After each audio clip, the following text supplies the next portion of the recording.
Juste pour vous rappeler, le livre de Jérémie, c'est un livre vraiment important dans la Bible. Si on compte la longueur en nombre de mots et de pages plutôt qu'en nombre de chapitres, en fait, on découvre que Jérémie, c'est le livre le plus long de toute la Bible. Et donc, on pourrait trouver bien plus que 4 leçons du livre et de la vie de Jérémie.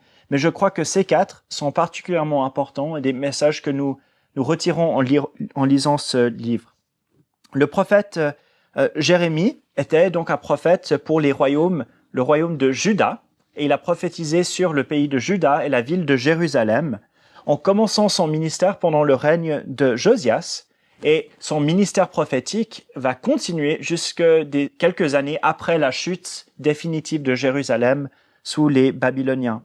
Et donc, c'est un ministère prophétique qui dure environ 43 ans, peut-être même un peu plus, où Jérémie est appelé à porter la parole de Dieu au peuple de Juda et au peuple de Jérusalem qui est rebelle. Et la vie et la mission de Jérémie sont très, très difficiles. Jérémie assiste d'abord à l'échec de la réforme spirituelle sous Josias, qui était le dernier bon roi de Juda, le dernier bon roi descendant de David dans l'Ancien Testament. Et Josias avait essayé de toutes ses forces de faire que le peuple se détourne des idoles et de la désobéissance pour revenir à Dieu. Mais Jérémie est appelé par Dieu à prophétiser pendant ce règne de Josias et il verra l'échec de cette réforme. Car d'abord, pendant la vie de Josias, même si extérieurement le peuple va moins adorer les idoles dans les temples, les hauts lieux, etc., Jérémie va annoncer que dans le cœur, les choses n'ont pas changé, qu'en secret, le peuple a continué dans sa rébellion. Et puis, à la mort de Josias, nous voyons que le peuple immédiatement retourne à l'ancienne manière de faire dès que Josias n'est plus présent pour les pousser à faire le bien. Et donc, Jérémie voit au début de son ministère l'échec des réformes de Josias. Et par la suite, il verra une succession de rois qui sont fils ou petits-fils de Josias, qui eux aussi dirigent mal le peuple et qui sont rebelles à Dieu. Jérémie verra 3 déportations successives, 3 défaites successives du peuple de Juda et de Jérusalem, où les Babyloniens vont prendre des captifs. Et lors de la 3e défaite, ce sera la ville de Jérusalem qui est détruite, le temple qui est incendié et entièrement détruit, avec son trésor qui est pris, les sacrificateurs qui sont massacrés. Et ce sera la fin définitive de la nation de Juda sous les rois de David dans l'ancienne alliance. Et Jérémie voit tout cela. Et après cela encore, il n'a pas l'occasion donc de se reposer, mais il va devoir prêcher aux survivants, aux rescapés du jugement, et eux vont le prendre comme otage, comme captif avec eux en Égypte, contre son gré, et c'est là qu'il terminera sa vie en continuant à prêcher toujours. Et donc, la vie de Jérémie, c'est une vie difficile, une vie de fidélité à Dieu, mais une vie où il est face à la déchéance spirituelle et physique du peuple de Dieu, et il est témoin de toutes ces choses. Et lorsque nous lisons le livre de Jérémie, donc nous lisons non seulement le message de Dieu à ce peuple, mais aussi l'expérience de l'homme de Dieu qui vit tout cela. Et donc, 4 leçons de ce livre, et le premier que j'aimerais souligner, c'est qu'en lisant ce livre, nous voyons que, en particulier dans la personne de Jérémie, nous voyons la souffrance du serviteur de Dieu. Et en fait, dans le livre, il y a quelques autres serviteurs de Dieu qui souffrent aussi, mais en particulier en la personne de Jérémie.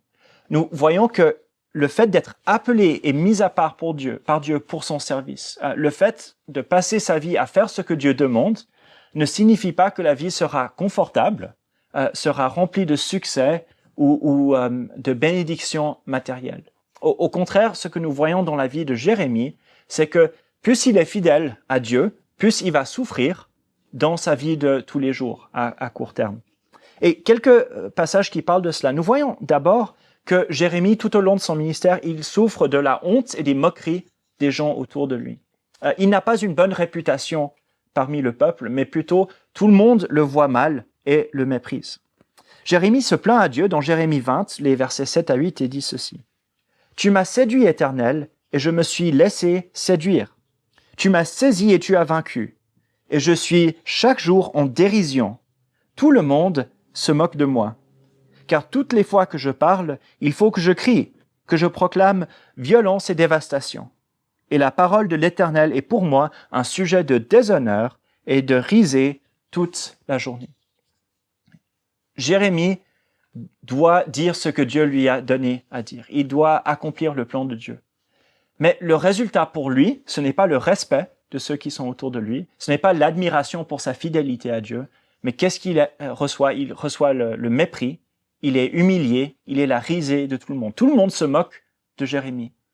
Et c'est une chose d'être célèbre pour le bien qu'on fait, mais Jérémie est célèbre pour ses mauvaises paroles et pour le fait qu'il est méprisé. Et toute sa vie, pendant plus de 40 ans, il va être méprisé et il sera le sujet des moqueries des autres pour la fidélité à la parole de Dieu. Et cela, c'est quelque chose qui est extrêmement, extrêmement difficile pour lui. Mais bien sûr, ça va beaucoup plus loin aussi. Régulièrement dans sa vie, Jérémie est aussi la victime non seulement des moqueries, mais des violences physiques et de l'emprisonnement. Au chapitre 20, justement, les versets 1 et 2, quelques versets plus tôt, nous lisons qu'après une prédication au temple, que Pachour, fils d'Imer, sacrificateur et inspecteur en chef de la maison de l'Éternel, entendit Jérémie qui prophétisait ces choses. Et Pachour frappa le prophète Jérémie et le mit aux entraves à la porte supérieure de Benjamin dans la maison de l'Éternel. Et donc, il est battu, il est emprisonné parce qu'il a prêché la parole de Dieu. Plus tard, au Jérémie chapitre 37, nous voyons une situation similaire.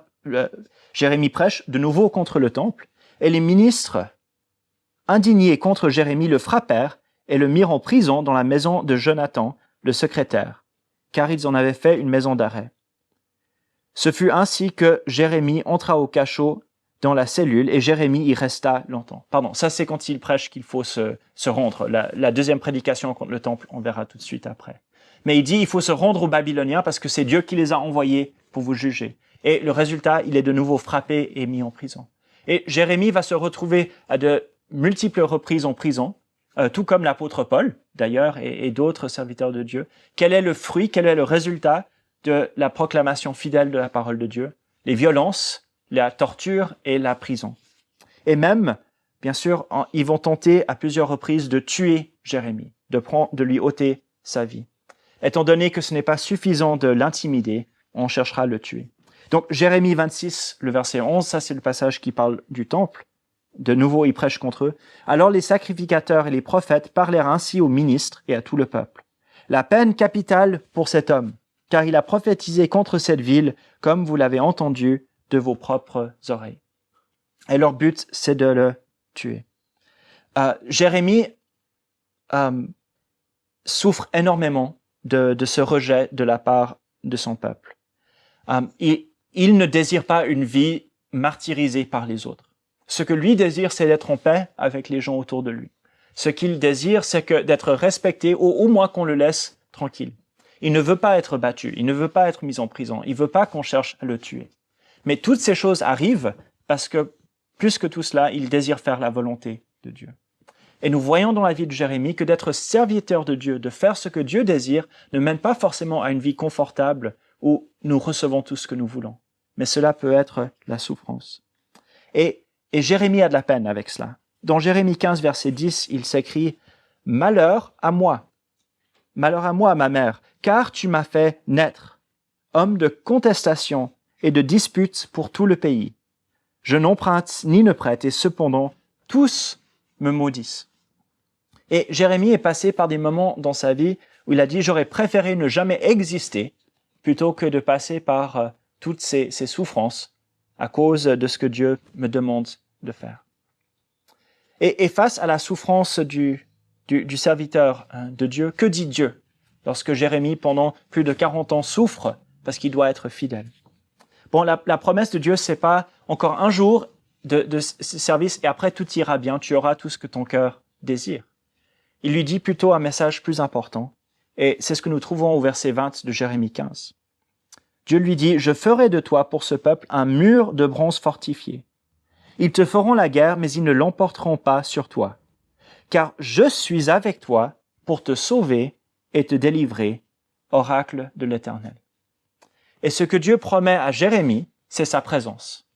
Il dit, « Peut-être que le monde entier sera contre toi, mais moi je serai avec toi jour après jour. » Et ça, c'est un message que nous avons besoin d'entendre. D'abord que la vie du serviteur de Christ, du serviteur de Dieu en Jésus-Christ, n'est pas une vie facile. Ce n'est pas une garantie que tout ira bien. Mais par contre, la promesse est que Dieu sera avec nous et que Christ sera avec nous à travers tout cela. Et donc, Jérémie est l'exemple du serviteur souffrant de Dieu dans l'Ancien Testament, de celui qui souffre. Mais Jésus va reprendre cette idée en regardant à son propre exemple et sa propre vie dans Luc 9, verset 23, où Jésus dit à tous, « Si quelqu'un veut venir après moi, qu'il renonce à lui-même, qu'il se charge chaque jour de sa croix et qu'il me suive. » Dans la souffrance, dans la difficulté, Jérémie a appris à renoncer à lui-même pour suivre Dieu et faire sa volonté. Et l'appel du disciple de Christ, c'est la même chose. C'est d'apprendre à renoncer à nous-mêmes, d'accepter la souffrance ou le rejet ou les moqueries afin d'être fidèles à Dieu et à ce qu'il nous demande. Si pour nous, la condition de l'obéissance à Dieu et à Christ, c'est seulement tant que cela ne me coûte rien, tant que je peux garder ma réputation ou ma sécurité ou ma vie, bon, nous ne serons pas les serviteurs fidèles que Dieu désire. Mais nous devons tout donner. Donc ça, c'est la première chose que je crois que nous apprenons en lisant le prophète Jérémie. La deuxième chose que j'aimerais souligner, une des leçons, c'est la fiabilité de la parole de Dieu. Lorsque nous lisons le livre de Jérémie, nous voyons que ce ne sont pas des mythes spirituels qui nous racontent des vérités abstraites ou atemporelles au sujet de Dieu. Ce ne sont pas des fables qui racontent une bonne leçon ou une bonne morale. Mais c'est plutôt l'histoire d'un Dieu vivant qui intervient dans l'histoire, notre histoire, l'histoire de l'humanité. D'un Dieu qui n'est pas absent, mais qui est présent et qui intervient. Or, si la Bible parle d'un Dieu qui intervient dans notre histoire, c'est important de savoir que cela a vraiment eu lieu. De dire que Dieu a vraiment parlé, que Dieu a vraiment agi. Est-ce qu'on peut faire confiance en ces paroles?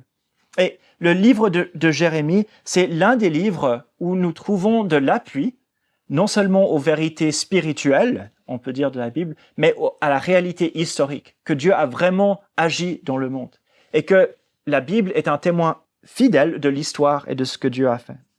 Le livre de Jérémie traite d'événements historiques, comme la campagne militaire du roi Nebuchadnezzar de Babylone. Le livre décrit le siège et la destruction de Jérusalem. Il parle des combats entre les différentes nations, comme les Égyptiens, comme les Babyloniens et d'autres peuples qui combattent les uns contre les autres. Et vous savez que en dehors de la Bible, que les recherches archéologiques et les écrits des autres peuples ont confirmé et ont appuyé le témoignage de la Bible. Les annales babyloniennes, donc les textes historiques des Babyloniens, racontent les mêmes événements que l'Ancien Testament. Les lettres des Égyptiens et des lettres des Judéens de cette même époque que le temps de Jérémie racontent ces mêmes batailles et ces mêmes événements. Des vestiges archéologiques trouvés dans les fouilles en Judée confirment que ces événements décrits dans la Bible ont eu lieu à l'endroit et à l'époque qui sont décrits dans Jérémie. Et peut-être plus que presque n'importe quel autre livre dans l'Ancien Testament, le livre de Jérémie nous donne des points de contact avec l'histoire, non seulement que nous devons accepter par la foi, parce que c'est la parole de Dieu, mais qui est confirmée par des non-croyants, par l'histoire, par l'archéologie, où nous voyons la fiabilité de cela. Dans les événements, nous voyons que ces choses sont confirmées. Et même, ce que moi je trouve encore plus extraordinaire, c'est qu'il y a même des personnages dans le livre de Jérémie qui sont cités, et les archéologues ont retrouvé ce qu'on appelle des bulles ou des signets, c'est-à-dire des marques qu'on mettait sur des documents officiels en terre cuite et avec d'autres matériaux, et qui portent leur nom. Juste quelques exemples de cela. Dans Jérémie 36, verset 10, il y a un homme qui s'appelle Guémaria. On lit que Baruch lut dans la maison de l'Éternel, dans le livre des paroles de Jérémie, en présence de tout le peuple. Il était dans la chambre de Guémaria, fils de Shaphan, le secrétaire, dans les parvis supérieurs à l'entrée de la porte neuve, à la maison de l'Éternel. Et donc, il y a cet événement, il y a cet homme, donc le fils de Shaphan, qui est mentionné. Or, les archéologues ont trouvé un sceau, et sur ce sceau, il est écrit donc Guémaria, le fils de Shaphan. Dans un autre texte, il y a un homme qui s'appelle Guédalia, le fils d'Ahikam, donc qui est aussi un notable, quelqu'un d'important. Et qu'est-ce qui a été retrouvé? Un sceau, et sur ce sceau marqué Guédalia qui est à la tête de la maison. Parce que Guédalia, c'est celui qui a reçu l'autorité pour gouverner de la part des Babyloniens, et nous avons cela qui est décrit. On lit dans Jérémie 40, le verset 14, une référence au roi des Ammonites à cette époque-là, qui s'appelle Baalis. Or, le sceau du roi des Ammonites à cette époque a été retrouvé aussi, et Baalis, son nom est mentionné. Et il y a une douzaine, voire plus, de sceaux qui ont été retrouvés avec les noms de personnes, tel est tel le fils de, qui sont mentionnés dans le livre de Jérémie, qui sont pas des personnages extrêmement importants dans l'histoire, et même leur rôle dans le livre de Jérémie est pas très grand, c'était juste où on se trouvait à ce moment-là. Mais qu'est-ce que nous voyons? C'est que c'est confirmé moment après moment après moment. Mon préféré, c'est Baruch. Okay. Si vous vous souvenez, Baruch, c'était le secrétaire de Jérémie. C'est lui qui a écrit le livre de Jérémie pour Jérémie qui lui dictait cela. Et il s'appelait donc Baruch, le fils de Néria. Or, un sceau a été retrouvé aussi par les antiquaires, et sur ce sceau, il est écrit Baruch, fils de Néria, le scribe. Et même donc celui qui a écrit pour Jérémie le livre de Jérémie, on a retrouvé l'un de ces sceaux avec lequel il marquait toutes ces choses. Bon, pourquoi est-ce qu'on peut insister sur cela? Et je pourrais vous en montrer beaucoup d'autres aussi de ces sceaux qui ont été trouvés. Il faut savoir que parfois on prend la Bible et on dit ce sont juste des fables, ce sont juste des choses que les hommes ont inventées pour se sentir bien. Or, ce que nous voyons, c'est que si le livre de Jérémie était inventé, comment est-ce qu'ils pouvaient savoir tous ces détails historiques, tous ces personnages, où ils habitaient, qui étaient leurs parents, ce qu'ils faisaient? C'est un livre ancré dans l'histoire réelle et des faits réels. Et aujourd'hui, parfois, on entendra aussi à la radio, en lisant dans le journal ou dans divers magazines, quelques fois par année, même parfois, on nous dira que oui, l'Ancien Testament a des liens avec l'histoire, mais vous savez, c'est une réinterprétation de l'histoire. C'est les Israélites, après l'exil, ils voulaient trouver un sens, justifier leur foi, justifier l'existence de leur Dieu, et donc ils ont réinterprété tout ce qui est arrivé avant les Babyloniens, avec une alliance à Moïse, un seul Dieu, l'obligation d'être fidèle à Dieu ou d'être jugé. Ils ont réinterprété tout ça, mais en fait, la foi du Dieu, dans le Dieu unique, les alliances et toutes ces choses sont réinventées à partir de l'exil, et c'est ça la foi biblique, c'est une création de gens qui ont tout perdu pour essayer de justifier leur Dieu. Et ça, c'est quelque chose, si vous lisez un peu ce qui se trouve dans la presse populaire au sujet de la Bible, chez les non-croyants, c'est un message qu'on entend sans cesse. Or, qu'est-ce que nous voyons avec le livre de Jérémie? Bon, le livre de Jérémie, c'est un livre qui est ancré à 100% dans l'histoire avant l'exil. Ce sont des informations et des détails que seulement quelqu'un qui avait vécu avant la déportation de Babylone pouvait connaître. On ne pouvait pas savoir ces choses à Babylone après coup. Et qu'est-ce que nous trouvons dans le livre de Jérémie? Nous trouvons l'alliance avec Moïse. Nous trouvons le Dieu unique qui doit être servi seul et où il n'y a pas d'autre Dieu. Nous trouvons les promesses et les menaces liées à l'alliance, y compris la promesse que Dieu allait déporter le peuple s'il n'obéissait pas. Et plutôt que de donner du poids à ces théories non croyantes qui disent que l'histoire de la Bible, c'est quelque chose d'inventé pour justifier l'exil, nous voyons au contraire que Dieu avait parlé avant et qu'il a été fidèle à sa parole. Et Jérémie, le livre de Jérémie en particulier, est un joyau dans la Bible au niveau de la justification de la foi contre certaines des attaques des non-croyants qui nous disent que ce sont juste des histoires inventées. Non, c'est l'histoire réelle du Dieu réel qui a intervenu dans le monde. Okay. Bon, juste deux autres choses pour terminer. La troisième chose, c'est que le livre de Jérémie nous apprend que nous ne verrons pas forcément le fruit de notre service pour Dieu. Jérémie a prophétisé pendant environ 43 ans et il n'a vu aucun succès en tout ce qu'il a fait. À la fin de sa vie, qui est-ce qui croit encore? Bon, il y a Baruch, qui semble l'avoir accompagné jusqu'au bout. Il y a les descendants de cet homme Chaphon, qui était mentionné avant. Il y a plusieurs des fils et un petit-fils qui ont écouté Jérémie. Mais nous ne savons pas ce qui leur est arrivé, sauf le petit-fils qui a été assassiné. Celui qui était prêt à écouter Jérémie, à faire ce qu'il voulait. Donc, Jérémie a vécu une vie de déception. Et il y a ce résumé dans Jérémie 44, les versets 4 et 5, de ce que Dieu a vécu depuis toujours et ce que Jérémie vit aussi. Jérémie 44, les versets 4 à 5, on lit « Je vous ai envoyé tous mes serviteurs les prophètes. Je les ai envoyés dès le matin pour vous dire ne commettez pas cette action horrible pour laquelle j'ai de la haine. Mais ils n'ont pas écouté, ils n'ont pas tendu l'oreille, ils ne sont pas revenus du mal qu'ils ont fait, et ils n'ont pas cessé d'offrir de l'encens à d'autres dieux. » Le message a été donné, mais ils n'ont pas écouté. À la fin de la vie de Jérémie, nous avons ce texte en Jérémie 42, les versets 5 et 6. Donc Jérusalem est tombée, tout ce que Jérémie avait prophétisé pendant sa vie s'est accompli, et les gens viennent à Jérémie et disent « Maintenant, on va t'écouter. Maintenant, on va écouter ce que tu as dit. » C'est Jérémie 42, les versets 5 et 6. Et dire à Jérémie que l'Éternel soit contre nous un témoin véritable et fidèle, si nous n'agissons pas selon toute la parole que l'Éternel, ton Dieu, t'aura envoyée pour nous. Que ce soit en bien ou mal, nous obéirons à la voix de l'Éternel, notre Dieu, vers qui nous-mêmes nous t'envoyons. Ainsi, nous serons heureux pour avoir obéi à la voix de l'Éternel, ton Dieu. Et donc le peuple dit, vers la fin de la vie de Jérémie, cette fois-ci, on va t'écouter. Quoi que ce soit que tu dises, on va t'écouter.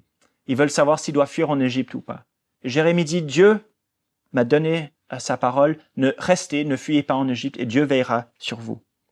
Et voici leur réponse au chapitre suivant, le chapitre 43, les versets 1 et 2.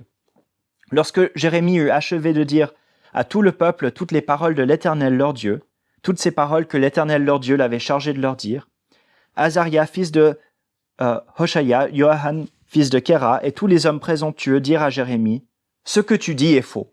L'Éternel notre Dieu ne t'a pas envoyé pour dire, n'allez pas en Égypte pour y séjourner. » Et donc, du début jusqu'à la fin, Jérémie prêche un message pour Dieu et les gens n'écoutent pas. Et même lorsqu'ils promettent d'écouter, ils vont le rejeter.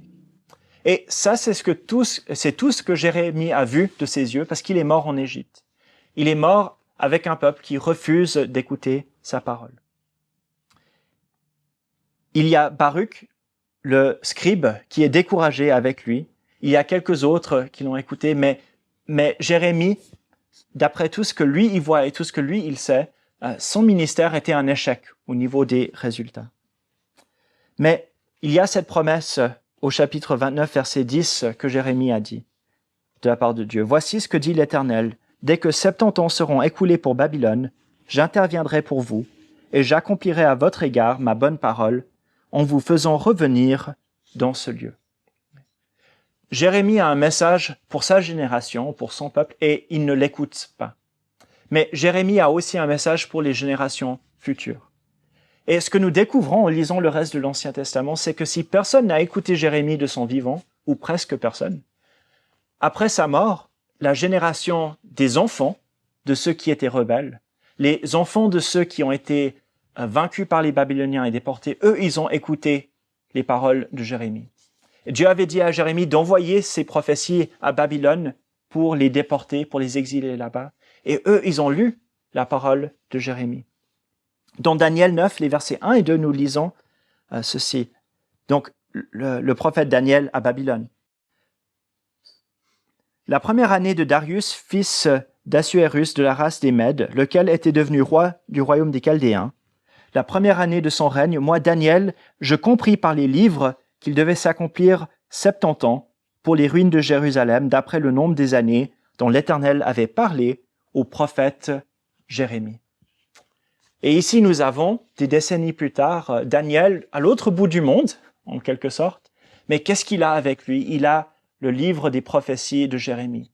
Et il est en train de lire et de les accepter comme la parole de l'Éternel.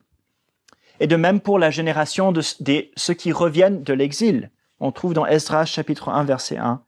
La première année de Cyrus, roi de Perse, afin que s'accomplisse la parole de l'Éternel, prononcée par la bouche de Jérémie, l'Éternel réveilla l'esprit de Cyrus, roi de Perse, qui fit faire de vive voix et par écrit une publication dans tout son royaume. Jérémie n'a jamais rencontré Daniel. Il n'a jamais rencontré Esdras. Il n'a jamais vu les milliers qui sont revenus de l'exil au temps de Zorobabel, d'Esdras, de Néhémie et les autres. Il les a jamais vus. Jérémie n'a jamais pu voir le fruit de son ministère accompli. Mais Dieu a quand même agi à travers lui. Jérémie est l'un des prophètes les plus importants dans l'histoire du peuple de Dieu. Son message est l'un des messages les plus importants dans la révélation de Dieu dans l'Ancien Testament. Mais lui, il n'a vu rien de tout ça. Il n'a pas su ni vu comment Dieu s'est servi de lui. Tout ce que lui, il avait, c'était l'appel à être fidèle à Dieu et à continuer à dire ses paroles. Et lui ne voit pas, mais Dieu va accomplir des grandes choses à travers sa fidélité. Et pour nous, il y a ce rappel aussi que nous ne verrons pas forcément le fruit de notre fidélité à Dieu. Peut-être, on sera comme Joseph et à la fin de notre vie, on verra comment Dieu s'est servi de nous et s'est servi de notre vie pour accomplir son plan. Mais peut-être que nous serons comme Jérémie et cela ne sera pas révélé avant le retour de Christ. Mais dans tous les cas, nous sommes appelés aujourd'hui et demain à être fidèles à Dieu et à laisser les fruits de notre fidélité entre ses mains en attendant qu'il accomplisse ses desseins. Bon, on voit ces choses sur l'histoire et sur le serviteur de Dieu. Et juste pour terminer, nous voyons aussi que Dieu, dans le livre de Jérémie, Dieu désire pardonner et restaurer. On m'a dit, et je crois que c'est vrai, le thème majeur de Jérémie, c'est malheur, malheur, malheur. Okay. Ça, c'est le message qui revient sans cesse. Mais malgré tous ces cris de malheur, il y a un message d'espérance qui revient aussi. Et Dieu dit à travers Jérémie qu'au-delà du malheur, son désir, c'est le pardon et la restauration. Et nous voyons cela dans le cœur de Dieu. Dans Jérémie 31, les versets 31 à 34, nous avons cette promesse magnifique de l'Éternel. Jérémie 31, 31 à 34. « Voici que les jours viennent, oracle de l'Éternel, où je conclurai avec la maison d'Israël et la maison de Juda une alliance nouvelle. Non comme l'alliance que j'ai conclue avec leur père, le jour où je les ai saisis par la main pour les faire sortir du pays d'Égypte. Alliance qu'ils ont rompue, quoique je sois leur maître, oracle de l'Éternel. Mais voici l'alliance que je conclurai avec la maison d'Israël. Après ces jours-là, oracle de l'Éternel, je mettrai ma loi au-dedans d'eux. Je l'écrirai sur leur cœur. Je serai leur Dieu, et ils seront mon peuple. Celui-ci n'enseignera plus son prochain, ni celui-là son frère en disant « Connaissez l'Éternel ». Car tous me connaîtront, depuis le plus petit d'entre eux jusqu'au plus grand. Oracle de l'Éternel, car je pardonnerai leurs fautes, et je ne me souviendrai plus de leurs péchés. Dieu prononce ces paroles magnifiques, je ne me souviendrai plus de leurs péchés. Il annonce qu'il y aura une nouvelle alliance qui sera centrée sur le pardon et sur la connaissance de Dieu. Et nous avons partagé le repas du Seigneur et nous savons que Jésus, lorsqu'il a pris le pain et lorsqu'il a partagé la coupe, il a dit c'est le sang de la nouvelle alliance. Et Jésus est l'accomplissement de ces promesses de pardon annoncées à travers Jérémie. Jérémie 50, verset 20, nous entendons cet amour de Dieu. En ces jours-là, en ce temps-là, oracle de l'Éternel, on cherchera la faute d'Israël et elle n'existera plus. Le péché de Juda, et il ne se trouvera plus, car je pardonnerai au reste que j'aurai laissé. Et si le livre de Jérémie, c'est un livre de jugement de Dieu, et qui décrit de manière terrible les conséquences d'un rejet systématique de Dieu, même avec tout cela, même avec tout ce jugement, malgré tout ce péché, nous voyons que le désir de Dieu et le plan de Dieu et ce que lui va accomplir, c'est le pardon et la rédemption. Et il dit que même avec Juda, avec toute leur idolâtrie, toute leur rébellion, un jour, on ne pourra plus voir leurs péchés, on ne pourra plus trouver leurs fautes. Et la raison, c'est que Dieu va pardonner. N'est-ce pas une image magnifique? Il dit, je ne me souviendrai plus de leurs péchés. Je ne sais pas si ça veut dire que, littéralement, Dieu ne pourra plus se souvenir de ce que nous avons fait, qu'il aura oublié l'histoire de l'humanité un jour. Je ne sais pas si c'est forcément ça. Mais je sais que dans notre expérience de l'amour et de la présence de Dieu, ce sera comme s'il avait oublié. Que pour nous, on ne verrait pas la différence entre comment Dieu nous traite et si Dieu avait complètement oublié, s'il avait l'amnésie de tous ses péchés. Ils auront complètement disparu de notre relation avec Dieu. Voilà le désir de Dieu. Voilà ce que Dieu dit, même au milieu de la rébellion et de l'injustice. Il dit, voici ce que je veux et voici ce que je vais faire. Je vais pardonner et effacer tous vos fautes. On ne pourra plus les retrouver. Et n'est-ce pas une image magnifique et une espérance magnifique? Dieu qui nous connaît au plus profond de nous-mêmes, qui connaît tous nos péchés, toutes nos faiblesses, tous nos manquements, il dit un jour on ne les trouvera plus. Et moi je m'en souviendrai plus. Et vous n'aurez plus cela dans votre relation avec moi. J'amène la rédemption et j'amène le pardon. Donc voilà 4 leçons du livre de Jérémie. Que le serviteur de Dieu sera appelé à la souffrance. C'est l'un des messages. Que la parole de Dieu est véridique et ancrée dans l'histoire d'un Dieu qui agit dans le monde. Nous voyons que même si nous ne voyons pas le fruit de notre obéissance aujourd'hui, que Dieu il va l'accomplir. Mais nous ne verrons peut-être pas cela. Et finalement, nous voyons que Dieu a un cœur de pardon et d'amour et qu'il va effacer tous les péchés. Et j'espère que ces choses peuvent nous encourager et nous aider, non seulement dans la lecture de Jérémie, mais dans notre vie avec Christ.